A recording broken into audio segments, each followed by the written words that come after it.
હું હવે તમને ચોક્કસ તકનીક જણાવીશ જે તમે તમારા ચેતાતંત્ર પર ફરીથી છાપ છોડવા માટે કરી શકો છો. રાત્રે તમે જે વાસ્તવિકતા પ્રગટ કરવા માંગો છો તેનું રેકોર્ડિંગ કરો. પરંતુ તમારા રેકોર્ડમાં તમારે તે જે સ્થિતિમાંથી થયું છે તે સ્થિતિમાંથી કહેવું જોઈએ. તેનું જીવંત વિગતોમાં વર્ણન કરો. સંપૂર્ણપણે આરામ કરો. ઈચ્છા પૂર્ણ થયેલી અનુભવો. સવારે ઉઠ્યા પછી ફરીથી સાંભળો અને આખો દિવસ તમારા ઇનપુટનું ઓડિટ કરો. હકારાત્મક વાક્યો બોલો. સ્વીકારો. શક્તિશાળી પ્રશ્નો પૂછો.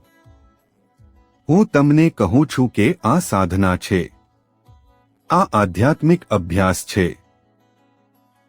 ગુરુ તે છે જે સલામતી પૂરી પાડે છે, જે ચેતાતંત્રને આરામ કરવાની મંજૂરી આપે છે.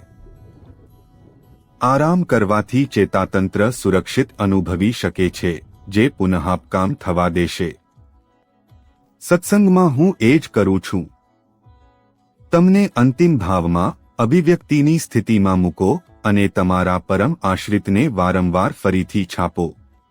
આગળ ચાલુ રહેશે.